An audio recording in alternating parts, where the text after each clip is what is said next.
Good morning সবাইকে। জামাই ষষ্ঠীর দিন শ্বশুর শাশুড়ির পকেট ফাঁকা করে আজ হলো জামাই বাজারের আর দিন। বড়মশাই তো বাড়িতেই ছিল, কারণ জাম তোলা হচ্ছে সেই জন্য।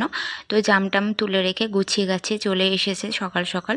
আর সকালে আজকের আমি বানিয়েছিলাম চাউমিন।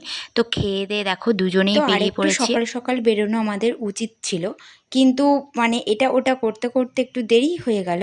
আর দেখো এই রাস্তায় এসে ভিডিও করতে আমার এত ভালো লাগে যে কি বলবো। আর আজকে 3টে বাজার ঘুরে তারপর বাজার করা হলো। তো বলে না ঘরের মা ভাত পায় না, সেই জন্য বাড়ির সামনে বাজারটা ফেলে আমরা এসেছিলাম একটু দূরের বাজারে। তো সেখানে দেখলাম বাজার কি কারণে বন্ধ। তো এই দাদুটার ভেন্ডি নিয়ে বসেছিল, ভেন্ডি কিনে নিলাম। আর এই দিদাটা পটল নিয়ে বসেছিল, মানে অনেক রকমই সবজি ছিল। আমরা আর কিছু মাছ সবজি মাংসের এখান থেকে জন্য নিয়ে আমরা নিলাম। চলে চলে এসেছি আর একটা বাজারে। তো এখান থেকে আমরা নিয়েছি চিংড়ি আর মাটন। তো বাজার করতে করতে আজকের অনেকটা দেরি হয়ে গেল। জামাই বাজার বলে কথা, জামাইয়ের না বাজার করলে তো মান সম্মান থাকে না। তো বাড়ি এসে দেখো রান্না বান্না করে আমি সবার জন্য ভাত বাড়তে শুরু করে দিয়েছি।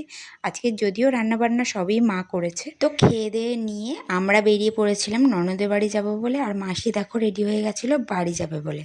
যদিও ভেবেছিলাম আজকের একটু অন্যদিকে ঘুরতে যাব, কিন্তু কপালে আর হলো না। তো এসেছিলাম একটা ইমিটেশন দোকানে, দেখো সাহেববাবুকে নিয়ে। তো খুচখাচ কিছু জিনিসপত্র কিনে তারপর আমরা এলাম। আর ওয়েদারটাও একটু মেঘমেঘ করেছিল, সেই জন্য ভাবছিলাম বৃষ্টি হয়তো চলে আসতে পারে। তো ননদও বাড়িতে ছিল না, একটু মন্দিরে গিয়েছিল। তো আমরা গিয়ে অনেকক্ষণ বসার পরে আবার চলে এসেছিল। তো আজকের দিনটা তো এভাবেই কেটে গেল। আর সাহেববাবু তো এই সাইকেলটার পাওয়ার আশায় পিসির বাড়ি আসা চাই চাই।